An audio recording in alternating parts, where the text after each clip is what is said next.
रहीम अस्सलाम वालेकुम नादरीन, आप यूट्यूब चैनल देख रहे हैं। मैं इमरान खान हूँ। नादरीन, ये बहुत इंपॉर्टेंट वीलॉग है क्योंकि इसमें मैं आपको बताऊंगा कि डोनाल्ड ट्रंप का फॉर्मूला क्या है और वो क्या चाह रहे हैं, इसराइल के लिए क्या करना चाह रहे हैं और क्या वाकई फ़लस्तीन जो है वो एक रियासत के तौर पर उभर के सामने आ सकता है और इसमें पाकिस्तान का रोल क्या है। ये जो एक अमन मुआहदा जिसको नाम दिया जा रहा है, इसमें अमन कितना है और मामलात किस तरफ जाएंगे। तो मैं आपको वन लाइनर बता दूं कि ये डोनाल्ड ट्रंप से बढ़ के इसराइल का दोस्त आज तक कोई नहीं हुआ। ये डोनाल्ड ट्रंप का अपना एक दावा है और उन्होंने अपने मुंह से ये बात की है। और इसराइल को महफूज बनाने के लिए डोनाल्ड ट्रंप ने हर हद तक जाने की कोशिश की है और ये उन्हीं कोशिशों का एक हिस्सा है कि जितने भी खतरात इसराइल के लिए इस पूरे खित्ते में हैं उन्हें ख़त्म कर दिया जाए। आपको थोड़ा सा बैकग्राउंड देखना पड़ेगा और कुछ नक्शे देखने पड़ेंगे, फिर आपको समझ आएगी। लेकिन पहले जो दस्तयाब हमारे पास अमन मुआहदा है, जिस पे शहबाज शरीफ साहब दुनिया के वो पहले लीडर हैं जिन्होंने कहा जी कि मुझे तो मंजूर है, बल्कि मैं पूरी तरह से बैक करता हूं। डोनाल्ड ट्रंप का वो मुआहदा अभी दुनिया के सामने नहीं आया। उन्होंने वो शेयर किया खुफिया तौर पे मुसलमान मुल्कों से और उनसे कहा कि जी मैं ये करने जा रहा हूं। और अभी ये खबर बाहर आई और शहबाज शरीफ साहब ने कहा जी मैं तो इससे इत्तफाक करता हूं फौरी तौर पे। सबसे पहले ट्वीट उन्होंने दाग दिया। फिर 6 मुसलमान मुल्क हैं जिन्होंने मिलकर इसके ऊपर मुश्तरका तौर पे एक बयान भी जारी किया, जिनमें सऊदीया, उर्दन, अरब अमारात, इंडोनेशिया, कतर, मिस्र, तुर्की और पाकिस्तान। ये मुख्तलिफ ममालिक हैं। इन्होंने मिलकर एक वजारत खारजा जो इन मुल्कों के हैं उन्होंने मिलकर कहा जी डोनाल्ड ट्रंप का जो मनसूबा है वो बिल्कुल ठीक है, हम उसके साथ खड़े हैं। और उसके बाद डोनाल्ड ट्रंप जाकर मिले नेतन्याहू को, इसराइली वज़ीर आज़म को। इसराइली वज़ीर आज़म के साथ बातचीत की, वहाँ पर मामला तय किया और फिर कहा कि नेतन्याहू भी मान गया। यानी ये जो डोनाल्ड ट्रंप का मंसूबा है इसके ऊपर पाकिस्तान सबसे पहले मान गया, बाकी लोग पहले मान गए और नेतन्याहू को बाद में मनाया गया। डोनाल्ड ट्रंप ने एक और बात की, उन्होंने कहा जी डे 1 से, शुरू से, बिगनिंग से, जब ये मामला शुरू हुआ था ना, जब डोनाल्ड ट्रंप ये प्लान कर रहा था कि अब क्या करना है फ़लस्तीन में, इसराइल में क्या करना है, किस तरीके से करना है, तो अब्राहम अकॉर्ड के मामले पर पाकिस्तान का फील्ड मार्शल आसिम मुनीर और पाकिस्तान का वज़ीर आज़म शहबाज शरीफ, ये दोनों मेरे साथ थे पहले दिन से और इन्होंने मुझे 100% सपोर्ट दी है। यानी डोनाल्ड ट्रंप का ये कहना है कि अब्राहम अकॉर्ड के मामले पे, अब्राहम अकॉर्ड क्या है एक्चुअली, तो ये पहले भी इन्होंने ये कहा था कि हम फ़लस्तीनियों की मदद करेंगे, फ़लस्तीनियों को इमदाद पहुंचाएंगे, फ़लस्तीनियों के लिए बेहतरीन माहौल पैदा करेंगे और कई मुल्कों से अब्राहम अकॉर्ड के ऊपर दस्तखत करवा दिए। लेकिन उसके बाद फ़लस्तीनियों का बदतरीन कत्लेआम हुआ, तारीख एक रकम हो गई। ये अब्राहम अकॉर्ड है क्या? ये इसराइल को तस्लीम करने का एक तरीका है। माजी में डोनाल्ड ट्रंप ने कुछ मुसलमान मुल्कों से वादा किया था, बहरीन से, यूएई से, दीगर मुल्कों से, कि हम फ़लस्तीनियों को बहुत सारे हकूक देने जा रहे हैं, हम फ़लस्तीनियों को बहुत सारी इमदाद देने जा रहे हैं, उनकी तामीरें नौ करने जा रहे हैं, लिहाजा आप आएँ और फ़लस्तीनियों की खातिर आप तस्लीम कर लें इसराइल को। तो उन्होंने अब्राहम अकॉर्ड के जरिए से इसराइल को तस्लीम कर लिया और उसके बाद फ़लस्तीनियों की इतनी लाशें बिछी हैं कि 70,000 फ़लस्तीनी गुज़िश्ता 2 साल से पहले कत्ल हो गए और बदतरीन हमले हुए। आज भी उनके ऊपर हमले हो रहे हैं। अभी जब मैं आपसे बात कर रहा हूं अभी भी उनके ऊपर अटैक हो रहे हैं। जंगबंदी तो हुई नहीं। तो अब अब्राहम अकॉर्ड जो है वो बाकी ममालिक जो रह गए हैं उनसे भी इसराइल को तस्लीम करवाना है और उसके लिए एक नया फार्मूला डोनाल्ड ट्रंप ने दिया। फार्मूला दुनिया के सामने नहीं आया अभी तक, लेकिन वो ये कहते हैं कि इस फार्मूले के ऊपर आसिम मुनीर और शहबाज शरीफ दोनों मेरे साथ शुरू से बिल्कुल मुत्तफिक है और मेरे साथ 100% उन्होंने यकीन दिलाया कि वो खड़े हैं। फिर बाकी ममालिक ने भी, जनाब मुसलमान ममालिक ने कह दिया। अब ट्रंप का फार्मूला है क्या जो अभी तक चीज़ें सामने आई, जरा वो आप जान लें। नंबर 1, ट्रंप ये चाहते हैं कि जंगबंदी हो जाए और जितने भी इसराइली कैदी हैं जिन्हें पकड़ा हुआ है हमास ने, यरगमाल बनाया, उन सबको छोड़ दें और बाद में इसराइली भी उसके बदले में कैदियों को रिहा कर दे। फिर आहिस्ता आहिस्ता फौज वहां से निकलती जाए, उसकी टाइमलाइन कोई नहीं है। लेकिन यहां पे मुख्तलिफ ममालिक की एक फोर्स, जैसे नेटो की फोर्स होती है ना, जैसे मुसलमान मुल्कों की एक फोर्स होती है, जैसे मिला जुला के बहुत सारी फौजों की मिला के एक फौज बना के किसी इलाके में बैठाई जाती है कि यहां पे आपने अमन कायम करना है। और अमन कायम करने के लिए जिन इलाकों में इनको बैठाया जाएगा वहां पे हर तरह का असला, हर तरह की चीज़, उसके खिलाफ एक एक्शन होगा, एक सफाया होगा। तो उसमें पाकिस्तान की फौज को भी शामिल किया जाएगा और पाकिस्तान जो है वो अब अब्राहम अकॉर्ड के ऊपर बिल्कुल राजी है, किसी किस्म की कोई रुकावट नहीं है। पाकिस्तान की हुकूमत ने ये काम आसिम मुनीर साहब की एक्सटेंशन से पहले कर देना और ये इनको पहले करना होगा हर हाल में। तो ये काम अब होने जा रहा है कि पाकिस्तान इसराइल को तस्लीम करने या अब्राहम अकॉर्ड का हिस्सा बनने जा रहा है।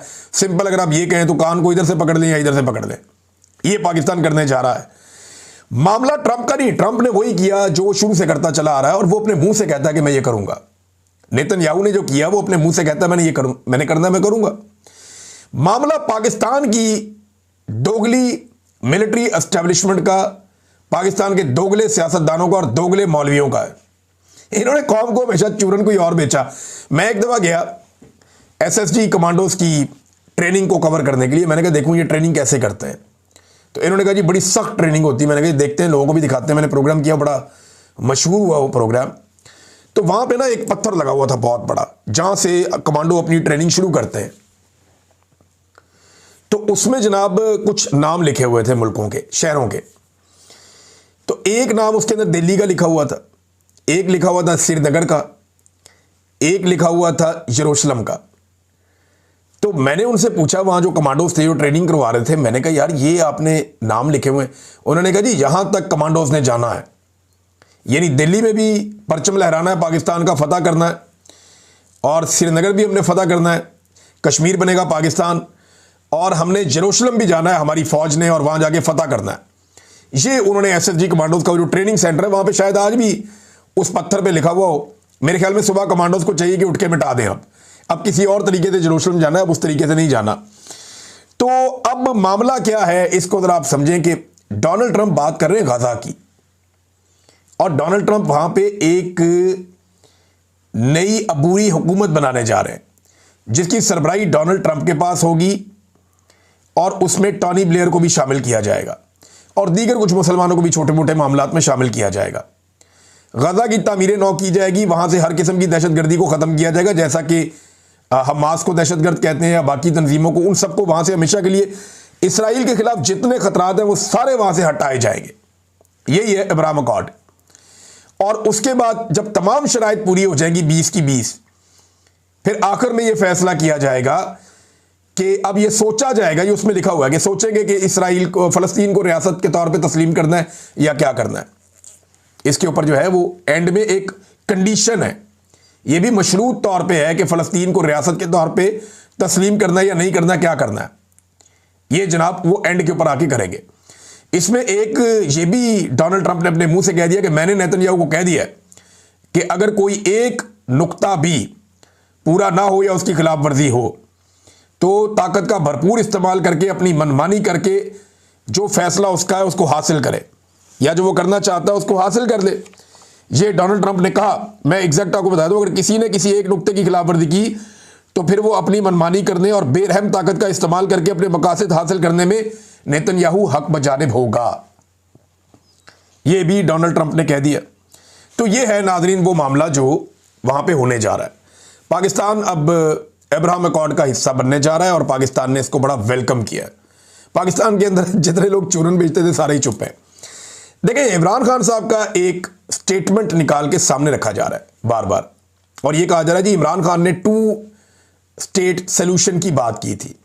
2 स्टेट सोल्यूशन की बात जो है वो अक़वाम मुत्तहिदा करती है और उसकी करारदादों के अंदर वो मौजूद है कि यहां पे फ़लस्तीनियों की और इसराइलियों की 2 अलग अलग रियासतें बनाई जाए।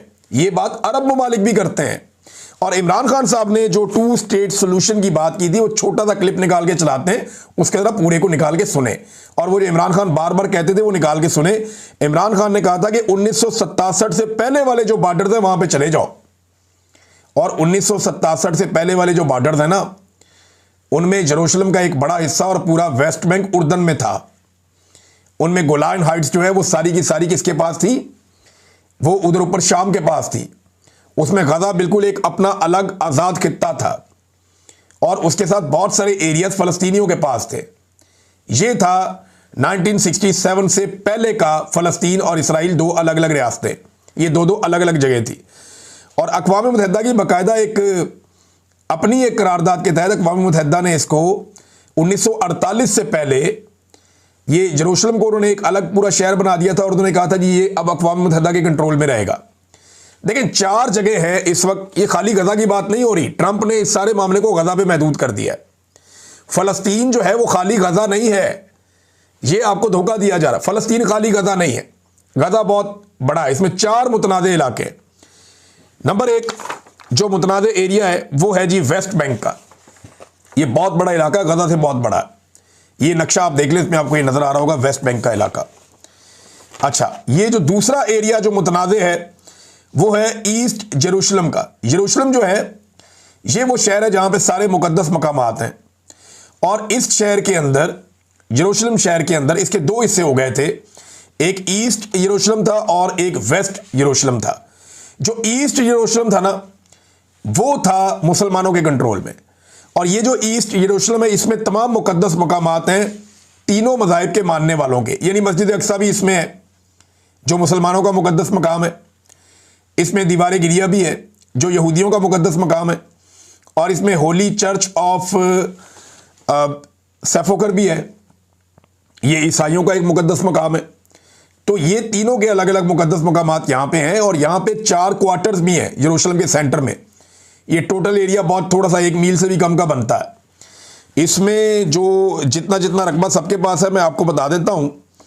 इसमें तमाम जो मज़ाहिब हैं उनके मानने वालों का 33 एकड़ यहूदियों के पास है, 77 एकड़ मुसलमानों के पास है, 31 एकड़ आर्मीनियंस के पास है, और 7 एकड़ ईसाइयों के पास है। और यहां पे मुकद्दस मकामात हैं। इस जगह के ऊपर सबका फड्डा है कि यहां पे सबको कंट्रोल चाहिए। और इमरान खान साहब ने कहा था कि यरूशलेम फलस्तीन का दारुल हुकूमत होगा। यानी ये जो मुतनाज़ इलाके हैं जिनका मैंने आपको बताया, गोलान हाइट्स, वेस्ट बैंक और यरूशलेम और गाजा, इन सारों को मिलाकर फलस्तीन बनता है, और इसका जो दारुल हुकूमत है वो यरूशलेम होगा। ये इमरान खान साहब ने अपने पूरे इंटरव्यू में कहा था, और यही फलस्तीनियों की ख्वाहिश भी है, और वो यही मांगते हैं कि हमें हमारा इंसाफ इस तरीके से दिया जाए। क्या इसकी बात हो रही है? बिल्कुल नहीं हो रही। इसके ऊपर कोई मौलवी शौलवी इधर पाकिस्तान में थोड़ा बहुत वो जमात इस्लामी के अमीर ने बात की है, लेकिन कोई फिक्र वाली बात नहीं है। बिल्कुल आसिम मुनीर साहब को या शहबाज शरीफ साहब को परवाह नहीं करनी चाहिए, क्योंकि जमात इस्लामी एस्टेब्लिशमेंट की भी टीम के तौर पर काम करती है।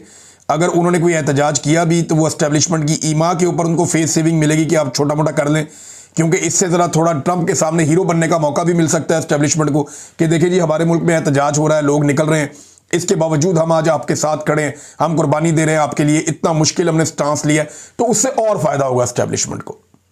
देखिए ये खेल शुरू हुआ इमरान खान साहब का, मैंने आपको बहुत पहले आज से बताया था कि ये मामला जनरल बाजवा के दौर में चल रहा था। जनरल बाजवा यही सब कुछ करना चाहते थे, लेकिन उस वक्त इमरान खान साहब ने जनरल बाजवा का साथ नहीं दिया। फिर इमरान खान साहब का रिजीम चेंज हो गया, एक नई हुकूमत लाई गई, और अब मामला चलते चलते चलते चलते आज वहां पे पहुंच गए हैं जहां पे पहुंचने थे। अल्टीमेटली पाकिस्तान को यह फैसला करना था, पाकिस्तान के पासपोर्ट के ऊपर लिखा हुआ है, और वहां एक पत्थर पे भी लिखा हुआ है एसएसजी कमांडो जहां पे ट्रेनिंग करते हैं यरूशलेम, और पासपोर्ट पे लिखा हुआ है कि ये पासपोर्ट इसराइल के अलावा दुनिया के हर मुल्क के लिए काबिल इस्तेमाल है। तो बहरहाल वो अब ये वाली लाइन जो है मोहसिन नकवी साहब को मिटवानी पड़ेगी अगर मामला तब्दील हो जाता है तो। नाज़रीन एक और बड़ी मजे की बात है, सारी जिंदगी इन्होंने इमरान खान साहब को यहूदी एजेंट कहते रहे। ये जरा देखें, बड़ी मजे की चीज़ आपको मैं दिखाता हूँ। ये एक बंदा है और शहबाज शरीफ साहब इस बंदे को मिले। अच्छा, शहबाज शरीफ साहब ने अपनी जो ट्वीट की है ना डोनाल्ड ट्रंप की, उसमें तारीफें ज़्यादा की हैं। फ़लस्तीन और इसराइल का नाम एक दफ़ा लिया है बैलेंस करके कि जनाब दोनों की अलग अलग 2 रियासतें बन जाएंगी, फ़लस्तीन और इसराइल की। तो ये गज़ा कोई रियासत पूरी नहीं है, इसमें वेस्ट बैंक भी है, गोलान हाइट्स का मामला भी हल करना पड़ेगा, और मशरिकी यरूशलेम का मसला भी हल करना पड़ेगा, और कैपिटल जो है वो फ़लस्तीन का यरूशलेम होना चाहिए। ये एक सेट पैटर्न है जो मुसलमान कह रहे हैं और फ़लस्तीनी भी कह रहे हैं, और वो इसको इंसाफ समझते हैं कि ये कम से कम हमें मिले। और ये 1967 की जो वॉर हुई थी अरब और इसराइलियों की, ये उस जंग से पहले का नक्शा है जिस पे इमरान खान साहब ने बात की थी। पर शहबाज शरीफ साहब ये बात नहीं कर रहे, उनको शायद तारीख का इतना पता भी नहीं होगा, ना इन मैप्स का इनको पता होगा। उनको सिर्फ ये पता है कि पाकिस्तान में अपनी जाली हुकूमत कायम कैसे रखनी है। शहबाज शरीफ ने 3 मरतबा डोनाल्ड ट्रंप की तारीफ की है, और 1 मरतबा बैलेंस करके फ़लस्तीन और इसराइल का नाम लिया कि जनाब इनकी 2 रियासतें अलग अलग बन जाए तो अच्छी बात है। और डोनाल्ड ट्रंप की जो गेम चुकी है उन्होंने कि जनाब हम पूरा आपका साथ देंगे, आपके साथ खड़े होंगे, आपके पीछे खड़े होंगे। अब यहां पे एक और चीज देखिए आप, ये नाज़रीन एक ट्वीट देखिए आप, ये डैनियल रोजन है, ये एक साहब है। जब शहबाज शरीफ साहब अमेरिका में थे तो इनकी शहबाज शरीफ साहब से मुलाकात हुई, लेकिन शहबाज शरीफ साहब ने इस मुलाकात को खुफिया रखा और किसी को बताया भी नहीं। वरना शहबाज शरीफ किसी भी गोरे से या गोरी चमड़ी वाले से हाथ मिला लेना तो शहबाज शरीफ साहब फटाफट फोटो लगवाते हैं, वीडियो चलवाते हैं ताकि गेम उठ जाए ज़रा। लेकिन इस बंदे के साथ जो अमेरिका के अंदर मौजूद है, इतना इंपॉर्टेंट आदमी है डैनियल रोजन, इससे मुलाकात होती है शहबाज शरीफ साहब की और वो छुपा ली जाती है। अब जब शहबाज शरीफ साहब ने बाकायदा डोनाल्ड ट्रंप की हमायत का ऐलान कर दिया तो इस शख्स ने ये तस्वीर लगा दी जिसमें शहबाज शरीफ साहब और ये शख्स इंतहाई मोहब्बत बड़ी नज़रों से इंतहाई करीब आते हुए, जहाँ पे एक दूसरे की सांसों को भी ये दोनों महसूस कर सकते हैं और हाथों में हाथ थामे हुए एक दूसरे को मोहब्बत बड़ी निगाहों से देख रहे हैं। अब ये शख्स कौन है ज़रा ये देखिए। लेकिन मैं आपको फिर ये बता दूं कि पाकिस्तान के मौलवियों ने इमरान खान को कहना हमेशा ये यहूदियों का एजेंट है, इमरान खान को कहना हमेशा ये इस्लाम का दुश्मन है। सारे मदद कार्ड पाकिस्तान के मौलवियों ने इमरान खान पे लगाने। लेकिन ये देखें मज़ेदार चीज़ आपको मैं दिखाता हूँ। ये मैं मौलवियों में तनकीद कर रहा हूँ। शहबाज शरीफ जिसको मर्जी मिले, मर्जी है, जिसको मर्जी मिले, ये तो आज़ादी होनी चाहिए ना, जिसका जिसको दिल करे वो मिले। अब ये जनाब ये साहब कौन है ज़रा ये आप गौर फरमाइए। ये साहब है जनाब प्रेसिडेंट अमेरिकन ज्यूश कांग्रेस के, बहुत इंपॉर्टेंट आदमी है। और इनका अगर आप जाके इनकी वेबसाइट के ऊपर देखें या आप इनके ट्विटर हैंडल्स के ऊपर जाके देखें तो आपको नज़र आता है कि इनकी इसराइल के लिए कितनी शानदार हमायत है और इसराइल के दुश्मनों के लिए कितनी शदीद इनकी जो है मुखालफत है। और वो नज़र आती है, इनके अकाउंट्स के ऊपर नज़र आती है। वो पूरी तरह से अपने कॉज के साथ जुड़े हुए हैं, पूरी कमिटमेंट के साथ अपने कॉज के साथ खड़े हुए हैं ये लोग। तो शहबाज शरीफ साहब जो है वो हमेशा इमरान खान साहब को और उनके दोस्त जो है सारे इमरान खान साहब को बातें सुनाते थे। यहाँ गेम कोई और पड़ गई है। अब नाज़रीन ये जो 4 एरियाज़ है ना, चाहे वो गजा स्ट्रिप है, चाहे वो गोलान हाइट्स है, गोलान हाइट्स का मामला भी बड़ा इंपॉर्टेंट है। ये शाम और इसराइल के बीच में एक बुलंद इलाका है, इस पे इसराइल ने कब्जा कर लिया और ये सारा एरिया अब इसराइल कंट्रोल करता है। यहाँ से 2 बड़े इंपॉर्टेंट दरिया निकलते हैं। इसकी इंपॉर्टेंस इसराइल के लिए ऐसी है जैसे पाकिस्तान के लिए कश्मीर की इंपॉर्टेंस है। और ये क्योंकि हाइट में बहुत ज़्यादा है, इसके ऊपर जब इसराइल बैठता है तो उसके लिए बड़ा आसान है लबनान को, शाम को, उर्दन को, इन ममालिक को टैकल करना दिफाई नुक्ता नज़र से।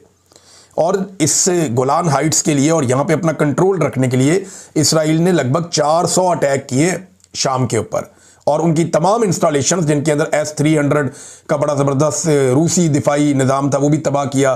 बहुत सारे उनके मिसाइल और हथियार उनके तबाह किए। पूरी तरह से जो शाम की दिफाई सलाहियत थी या जो फौजी सलाहियत थी उसको नाकारा बनाया इसराइल ने और सिर्फ इन गोलान हाइट्स पे कब्जा करने के लिए अब जनाब 3 बड़े मुल्कों पर और 2 बड़े दरियाओं पर इसराइल का कंट्रोल है गोलान हाइट्स की वजह से। और कोई भी नहीं मानता कि ये इसराइल की है, लेकिन अमेरिका ने इसको भी तस्लीम किया है। लेकिन शहबाज शरीफ साहब को कोई एतराज़ नहीं है, बल्कि किसी मुसलमान मुल्क को कोई एतराज़ नहीं है। तो जब उन्हें एतराज़ नहीं है तो किसी को क्या करना। तो नाज़रीन ये तो हो गया मामला इसराइल का, फ़लस्तीन का, पाकिस्तान का, शहबाज शरीफ का। और मुझे सबसे ज़्यादा जो मैं इंजॉय कर रहा हूँ ना इसमें इन मौलवियों को कर रहा हूँ जिन्होंने सारी ज़िंदगी उछल उछल के मिंबरों के ऊपर बैठ के जनाब लोगों को कहानियाँ सुनाई, चूरन बेचे, जनाब हम ये कर देंगे तो वो कर देंगे, तो ऐसे है तो वैसे है। मैं देख रहा हूँ इनकी चून ही निकली बिल्कुल। ये मुल्ला मिलिट्री अलाइंस है जिसने पाकिस्तान को यहाँ तक पहुँचाया। ये मुल्ला हमेशा फ़ौज इनको चाबी देती है और ये चलते हैं, इनकी टके की औकात नहीं है।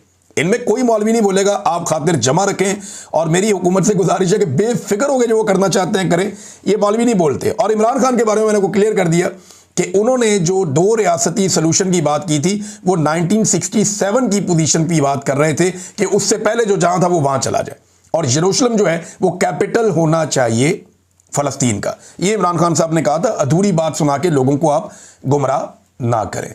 अब नाजरीन आप आ जाएं कि पाकिस्तान में क्या हो रहा है। तो आज़ाद कश्मीर की सूरत हाल बहुत ख़राब है।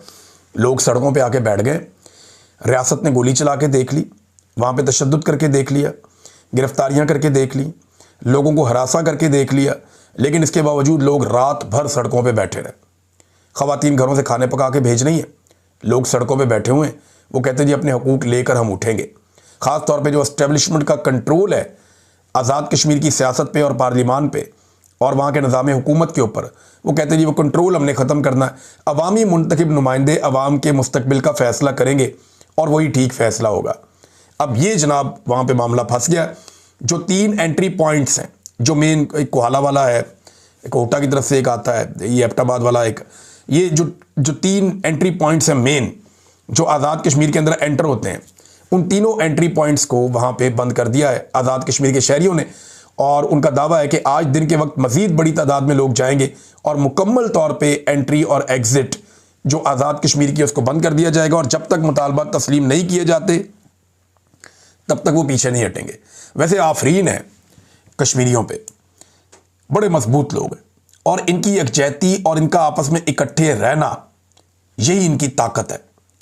देखिए, मकबूजा कश्मीर में भारत ने बहुत जुल्म किया, बहुत जबर किया, लेकिन इसके बावजूद यही कश्मीरी है ना, इन्हीं के भाई हैं, वहां पे रहते हैं। मेरा घर भी एक वहां पे है, तो हमारे रिश्तेदार वहां पे रहते हैं, बहन भाई वहां पे रहते हैं। जब वो आज तक इतनी जालिमाना ताकत के सामने नहीं झुके और कुर्बानियां देते चले आ रहे हैं, तो ये छोटी मोटी ताकत के सामने कश्मीरी कैसे झुकेंगे? ये बात इनकी खोपड़ी में घुसती ही नहीं।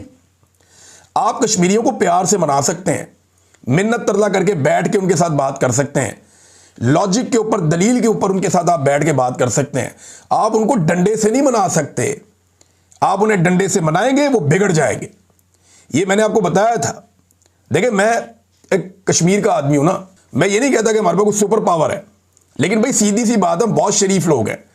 लेकिन जब आप किसी शरीफ आदमी को मारते हैं, उसको कुचलते हैं और जब वो खड़ा हो जाता है ना, फिर वो काबू नहीं आता। और यही कश्मीरियों की हालत है। तो अब जो है कश्मीर वो खड़ा हो गया। रियासत के पास अभी भी ऑप्शन है, उनके जायज़ मुतालबात तस्लीम करें, उनके साथ बैठे, मिन्नत तरले और प्यार से बात करें, लड़ाई झगड़े को तर्क करें। ये कोई ताकत का इस्तेमाल ठीक नहीं है। वहाँ पे कर्नल फाइक साहब होते थे एक लाहौर में, उन्होंने वहाँ बड़ी कार्रवाइयाँ की, बड़े कारनामे किए उन्होंने। मेरे तो बहुत ही सख्त खिलाफ था, मेरे तो पता नहीं कौन कौन से केस उसने बना दिए, क्या कुछ कर दिया। जो बंदा उसको मिलता था वो मेरे खिलाफ बातें करता था, उसके साथ बैठ गए। अब वही कर्नल फाइक जो है, उसके बारे में पता चला कि वो आज़ाद कश्मीर पहुंच गया, ब्रिगेडियर दिखा दिया, और वहां के लोग शदीद नफरत कर रहे हैं। वो खड़े हो गए वहां चौकों के अंदर कर्नल फाइक के खिलाफ जो है ना, कर्नल नहीं तो ब्रिगेडियर है शायद, वो फाइक के खिलाफ जो है वहां पे चौकों में खड़े होकर तकरीरें कर रहे हैं और उसके बारे में कह रहे हैं जनाब कि इसको जो है वो वहां पे इसने ये किया, वहां पे यहां पे आके ये कर रहा है। तो उसके खिलाफ बहुत सख्त लोगों ने रद्द-ए-अमल दिया है आज़ाद कश्मीर में। ये नौबत तब आती है जब आप अपना काम करने की बजाय, यानी यही अगर कर्नल या ब्रिगेडियर फाइक जो भी है, ये अगर पाकिस्तान के दुश्मनों के खिलाफ लड़ रहा होता तो कितना ज़बरदस्त होता, कौम का हीरो होता, हम इससे बहुत प्यार करते, सर आंखों पे बैठाते। लेकिन अगर ये मुझे अगवा करेगा और मुझे मारेगा, या अगर ये कश्मीरियों को मारेगा, या अगर ये कोई फॉल्स फ्लैग ऑपरेशन करेगा, या सियासी मामलात में मुदाखलत करेगा, या सियासतदानों को, शायरों को, सहाफ़ियों को अगवा करेगा, जबरी तौर पे लापता करेगा, लोगों के कपड़े उतारेगा, तो फिर ये नामुनासिब रवैया है ना, ये घटिया हरकत है। तो इसके बाद नफरत बढ़ेगी, मोहब्बत नहीं बढ़ेगी। यही है एक अनफॉर्चुनेट चीज़ जो पाकिस्तान में हो रही है। नाज़रीन, इमरान खान साहब का एक स्टेटमेंट भी है, बाद में उसके ऊपर बात करेंगे। वीलॉग बहुत लंबा हो गया, अब तक के लिए इतनी, अपना ख्याल रखिएगा, अपने चैनल का भी। अल्लाह हाफ़िज़।